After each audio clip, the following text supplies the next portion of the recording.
afternoon. Good afternoon. Anybody have anything they'd like to ask for, announce, talk about, mention? Yes, Joe. I just wanted to mention there's limes out on the table. Everybody wants some. Limes on the table. Let's put the lime into coconut. The limes on the table. Okay, very good. Anything else? Anybody else? Do you want to check in? Yes, Susan. I think Laurel should be named co-chairman of Hospitality? We should add her as our chef. We should say master chef of Heartlight. Absolutely. And so speaking of being grateful for things, I wanted to single out today Paula, just because she does so many things for our church. And one of the things she does is Tuesdays with Spirit. I don't know if you all know this. She comes early. She puts out the chairs. She puts out the food. She gets the coffee ready and does all that work. And so let's give her a hand. Thank you. Thank you. Praise where praise is due. And that's important that we are grateful for each other as much as we are grateful for our place in the world. So anything else? No? Okay, please open your hymnals to page 20. It's been a while since we've done the cha-cha. The cha-cha hymn. I will always be grateful to Deborah for coming up with some new arrangements for these otherwise somewhat boring hymns. At least ours is not boring.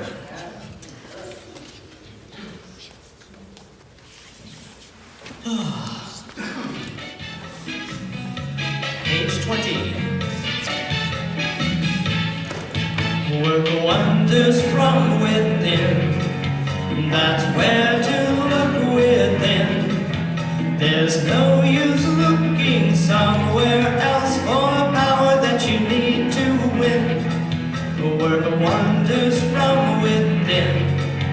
Be sure you look within. Just take your mind from outer fears. Don't think it's too late to begin. In you, in me, there's power to be.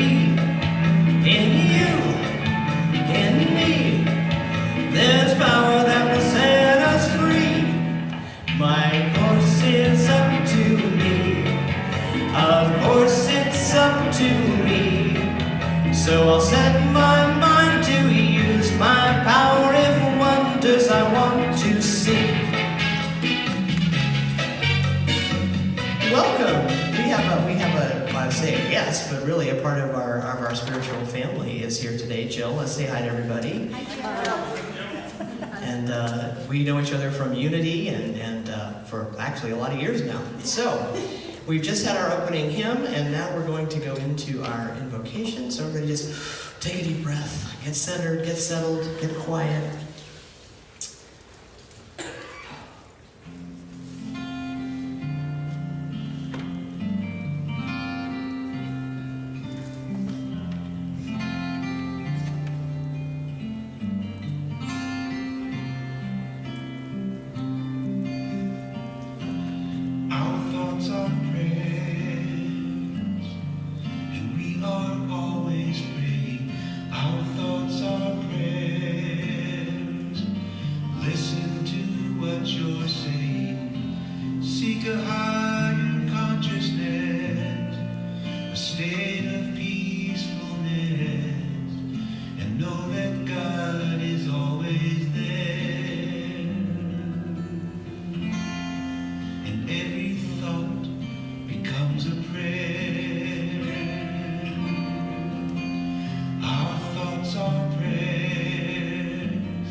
And today as we gather together in our circle of light and love that is Heartlight, we give thanks for our consciousness, for our ability to be aware of our thoughts and our words and our actions. We give thanks for our commitment to being love in this world.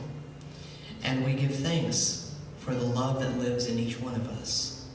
Today is absolutely perfect. We shall teach and be taught. We shall hug and be hugged, love and be loved, and reminded that we are children of the one God. We are one in love. And let us say together, and so it is. Amen. Thank you. And our lay reader today is Paula. I can't wait to see what she has for us. Give her a hand.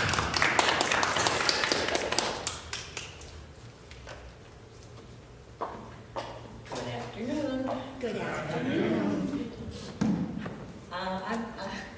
I've chosen a reading today from A Course in Miracles, Made Easy, which we did in Tuesdays with Spirit some time ago. And it's one of the Tuesday in Spirits books that I've actually kept. I don't keep all of them. You weren't supposed to tell me. This is entitled Specialness That Works. A Course in Miracles does not ask you to give up special relationships. Attractions and preferences come with the human package. So marry the person that ignites your spirit. Hang your hat where you feel at home. Worship at the church that expresses your faith. Root for your favorite sports team. Vacation at your chosen resort. And order creme brulee for dessert. Just keep your preferences in perspective and don't lose your peace over them. The moment you grow irritable because your spouse doesn't take out the garbage, your flight is delayed, or your neighbors go to the wrong church, specialness has become your captor. If you can get past strangling your partner, throwing tantrums, or burning non-believers at the stake, you'll do just fine. A Course in Miracles also acknowledges that you have a special function. There is a unique path for you based on your talents, visions, desires, and inclinations. This special function is inspired and guided by higher power who want you to fulfill it. Do not try to stifle or extinguish your unique joys, passions, and self-expression. They are all part of the path that leads you to your divine destiny. You have a place in the world that will bring healing to you and others when you claim and act on it.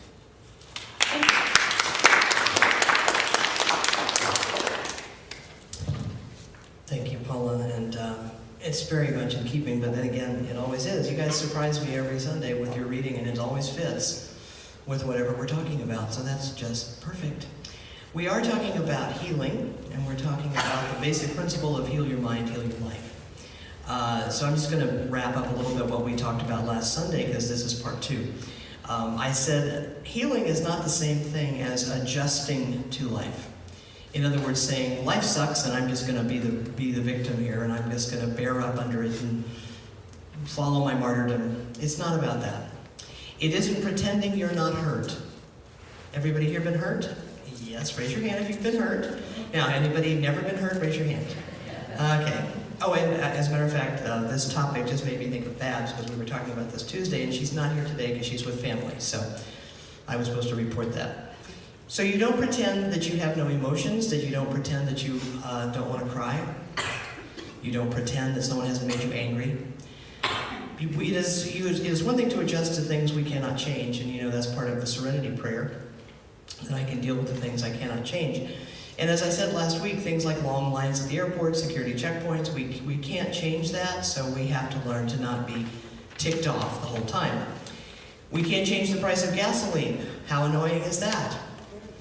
It's really expensive, and depending on where you go, even in this county, it varies widely. I was in line at Costco for quite a while. But these kinds of adjustments are part of life. Pretending that we've never been wounded by people is not a healthy adjustment, okay? And even if some of you may be thinking that your life has been comparatively free of abuses, but I would invite you to reconsider that, because abuse comes in many, many forms. It comes as unfair treatment. Anybody been treated unfairly? Oh yeah. By a boss, by a coworker, by a family member.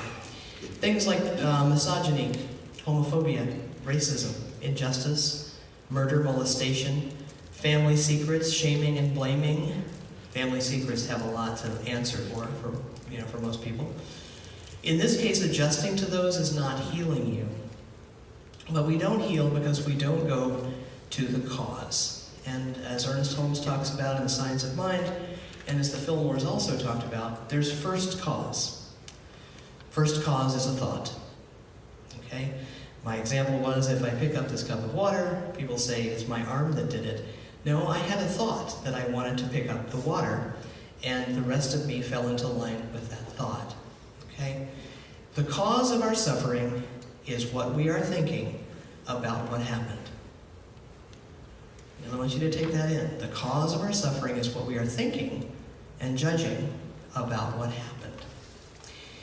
When we think the cause of our continuing pain is what happened, and we can't change it because it happened, we're stuck.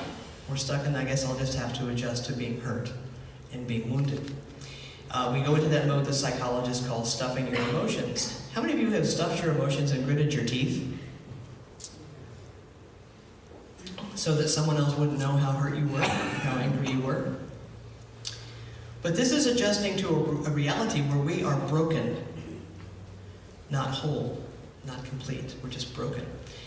And we do that, keep going, forge ahead, soldier on, buck up, pull yourself up by your bootstraps. None of that is helpful. Now, in the moment, do we need to forge ahead? Probably. That doesn't preclude the need for healing. We don't need to just survive. So first we remember that everything in the universe first existed as a thought in mind, in the mind of God. No matter what you're looking at, it began with a thought. So what do you think we should heal? The thought. Okay? Just because someone did or said something hurtful, the meaning that we place in the experience, the thought we have about it, is what causes us to be upset. So has anybody been rude to you this week? Has anybody cut you off in traffic? That's almost impossible not to answer that if you've been driving. And whose phone was that? Okay. Demerit for you, bud. The fact is, the entire week probably contained things that annoyed us and even possibly hurt our feelings. So if we continue to focus on that annoyance, that anger, that hurt, what does that do for us? Just keeps our stomach upset, keeps our heart hurting. It's not very helpful. The thing is, if let's say somebody's rude to you, well, this morning, perfect example, I was trying to back out of my space at Starbucks after picking up our coffee, and the lady behind me would not move. Would not move. I'm inching closer and closer to her car with the back of my car, and she looks over and would not move. And I'm trying to jockey the car around in the space to clear her. Finally, I got out of the car, walked over to her window and said, "Could you please just back up for a moment?" She ignored me. Her friend in the passenger seat just went, like, we don't care. I was a little annoyed. I got back in my car and I did this 27-point turn, to get the car facing the right way. Because I didn't want to, hit her. And I was parked next to a Bentley. Now, do I want to hit a Bentley? Not at all. So I could be annoyed about that a lot, right? But what I said on Sunday is what you can do with someone who's hurt you, is rude to you, is mean, look at them and just say, not say out loud, in your head, gee, it must suck to be you. And it is, that's the truth, because they're unhappy, they're angry, they're resentful, they think you're out to get them. And that's ridiculous. But see, we constantly look at the world of effects and think that's the world and we can't change it. We can. There are stages to healing. The first part is telling the story. I hope that all of you, if you have a major hurt in your life, have told someone, have talked to someone about it and shared it. Don't keep telling it. Don't make it the thing that's the way I've known people, that's how they introduce themselves, is, let me tell you my story of woe. And we know what happens when you tell your story of woe. You go right back to the way it felt, in your stomach, in your heart, in your mind. Okay? So when we tell the story with the intention of letting it go, that's the beginning of healing. Healing, and this is what some people, I think, don't quite get, is letting go of what is not who you are. As creations of the divine, as children of the one God, Anger is not who you are. Bitterness is not who you are. Resentment is not who you are. Shame is not who you are. So the healing is saying that isn't who I am and letting it go. Your soul wants them to go bye-bye. Your soul is like, we want to see this happen. We want to see these things leave. We want to once again know that we are perfect, whole, and complete as God created us. So the key that opens the door to set us free from whatever prison we've constructed is, as you know, sometimes your least favorite thing. It is forgiveness. How many people have a problem with forgiveness? Yes, we do. But it is your superpower. Forgiveness is your superpower. It releases you. It lets you go. It makes you no longer a prisoner.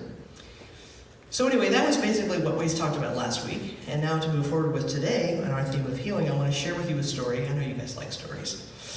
This is a story from Napoleon Hill's book, Think and Grow Rich, which is filled with lots of very interesting stories. Once upon a time, and this is true, but I love starting with once upon a time, a gentleman named Darby from the great state of Maryland had heard and was reading in the newspaper about the gold and silver that was being found in Colorado. Well, he got the gold bug, as many people did, and off he went. And after several weeks of prospecting, he hit what was a promising vein of gold. And the story continues in Napoleon Hill's words. The first train car of ore was shipped to a smelter, and the returns proved that it could be one of the richest mines in Colorado. Cool. A few more cars of that ore would clear the debts because he had to go back east and ask his family for some money to invest in this project. And none of them, except his uncle, were the least bit interested. But boy, big profits were on the horizon. So down went the drills and up went the hopes of Darby and his uncle. Then something happened. The vein of gold inexplicably disappeared. Darn. They had come to the end of the rainbow and the pot of gold just wasn't there. They drilled on, desperately trying to pick up the vein again, but all to no avail.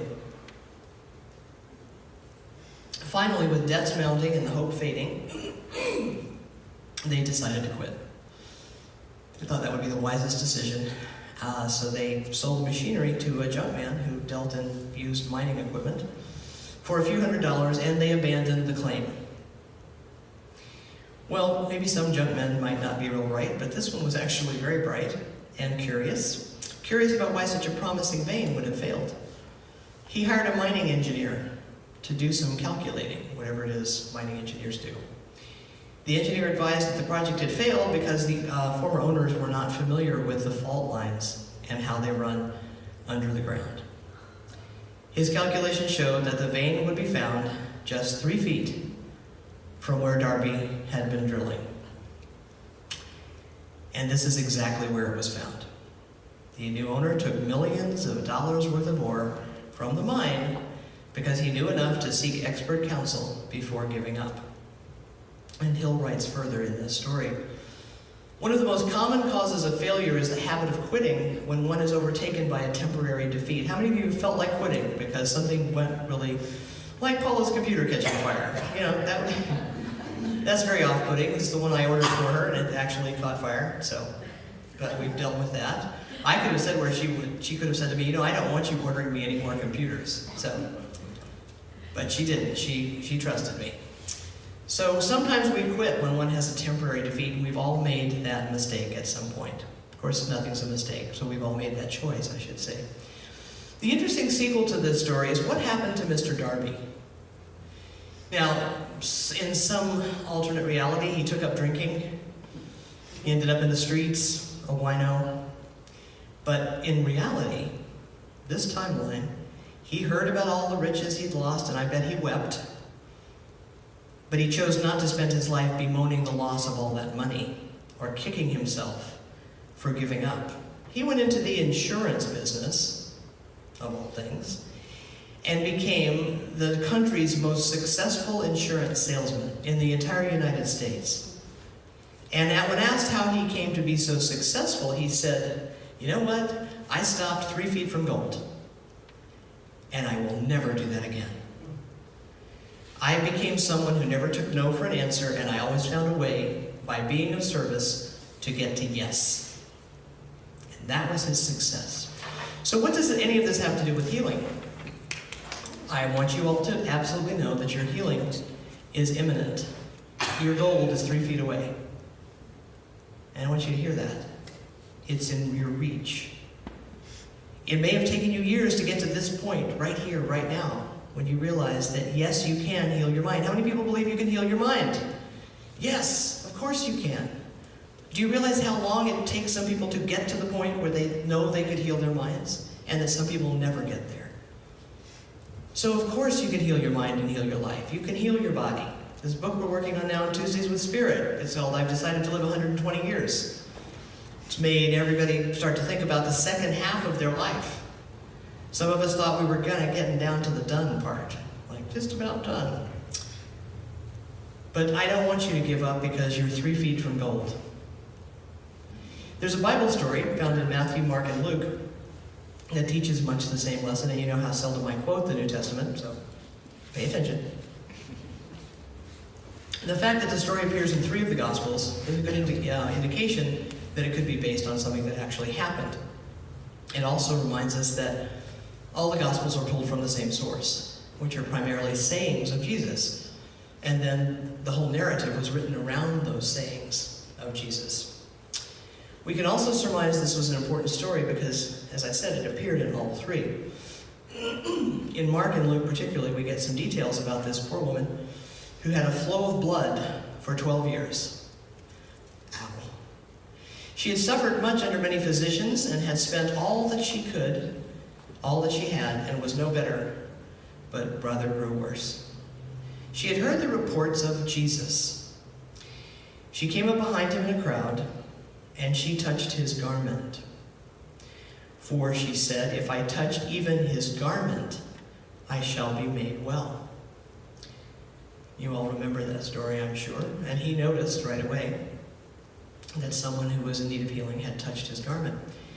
So I invite you, if you will, to think about whatever situation or condition in your life right now that you desire to heal. Think about that. Think about that healing that happened, and know that you're 3 feet from gold in making that happen. It doesn't have to be as dramatic as 12 years of hemorrhaging. It could be anything that is challenging you right now. And you may have sought help from the challenge from friends, from family, from books, from professionals who purport to know what they do, and yet perhaps in some way you still suffer. Looking at this text, the phrase about spending all she had, we know that she must have been a woman of means, which was unusual in those times, and an independent woman, but there's a reason why she was independent. We kind of have to put our story in the historical context, as we usually do, put on your historical lens. She was a Jewish woman living under Levitical law. Okay? So she not only was plagued with this incessant bleeding, but she would have been considered by religious authorities to be perpetually unclean. Because you don't touch a woman, who is in her menses. According to, this is very strict Levitical law, and it's enforced by a very patriarchal society of the time. So every month, every woman felt shame, felt judged by God, felt separate from the community, had to be apart from the community. And this uncleanness was considered contagious, if you can imagine that. If a man should inadvertently touch a woman who was in this unclean state, oh no, he then was unclean. Poor guy. He had to go and kill small creatures and make sacrifices and stand at the altar and pray and to be once again acceptable in the eyes of God. What a terrible burden for the women of that society. So it wasn't only that this poor woman had an illness that needed to be cured, but she was a complete outcast, because who's going to let this woman be around? You're going to have her around your husband, because then he's going to be unclean, he's going to have to go do all this stuff. So keep in mind, at the time, illnesses not understood were often categorized as a visitation of evil and sin, right? Look at poor Job. Actually God was punishing him, but everybody else around him thought he must have done something very, very, very bad. So infirmities were often viewed as a judgment from God, and as I said in the story of Job, people basically said, you must have done something to piss God off. What was it? How many times, and I'm going to ask you this, that sounds kind of like a silly question, How many times have you wondered what you did to piss God off? I knew you. How many times have you wondered, what? Why me, Lord? That WML day. Why me, Lord?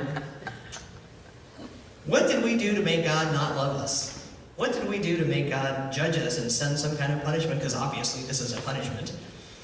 This is a thought we've all worked on releasing, however, because we know better now. One of the things I like about the woman in the story is that despite Levitical law, despite being an outcast, she took a risk of faith.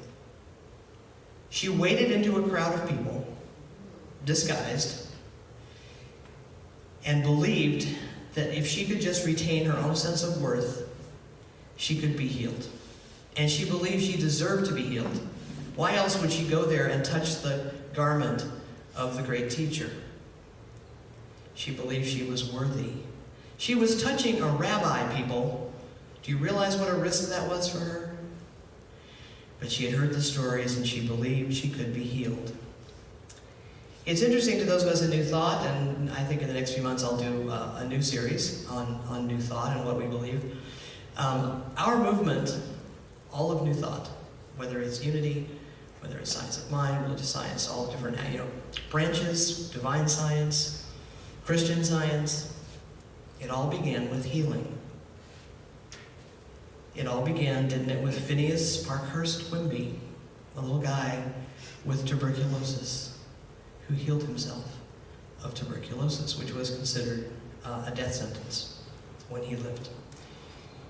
The woman in the story, do you think she was healed by touching the cloth? Not even. She was healed by her own faith.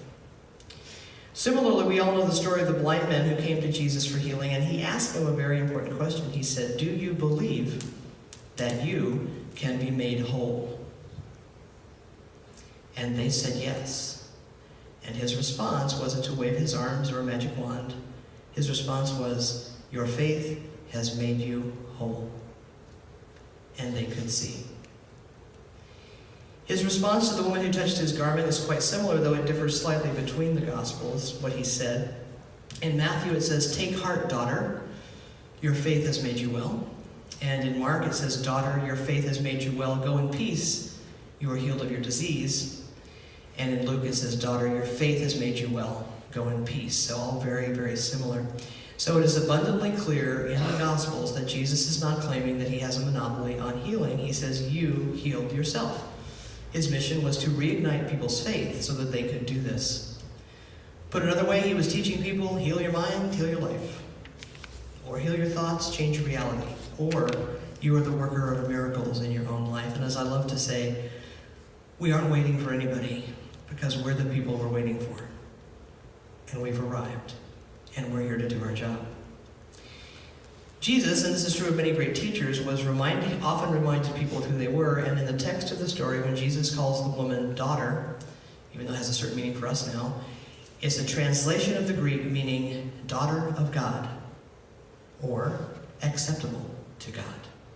So that's how he was addressing her. Not as an outcast, not as a failure. In other words, you are as you were created, perfect, whole, and complete. You are not unclean. You are not an outcast. You are not unworthy. You are not a failure. Is it any wonder that the Pharisees didn't like Jesus? Really not. He said as much. He said, what Levitical law calls you is not what I call you, and is not what God calls you. He also used another word that appears in all three versions, well. You are made well. That is a translation of the Greek that means to restore to health. You have been restored. Your spirit has been made whole again. We're talking about spiritual health. If we can release and let go of whatever has clouded our vision, and we all have it, whatever has blinded our God eyes, how many of you find it easier and easier to look with your God eyes now? To look at people in the streets, to look at people you run into, and even though their pants are down around their butts, you can say, I don't know why you're doing that, but I still love you. By the way, if you're a criminal and you're running from the police, it's a really bad idea to have your pants down on your butt. Whatever has kept us from knowing who we are. Remember we used to have on the wall a golden circle. We said, I kind of changed a little bit. I said, the truth has set you free, as opposed to it's going to. I said, it already has. So, we heal our minds. You on track with that? Heal your lives, on track with that. How about healing the world? The world really needs us. Namaste.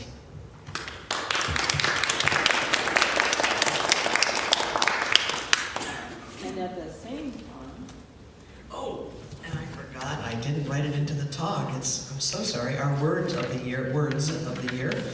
As we walk through the world, we are committed, absolutely, that we are going to be loved. be loved. That's our sign. That's our phrase. It's never been 2 words before, but this year it is. And I'm glad to thank you, Lynn, for reminding me of that. Thank you. To lead the affirmation. Not even me asking. All right, good afternoon. The affirmation today. I am open to the wisdom of the universe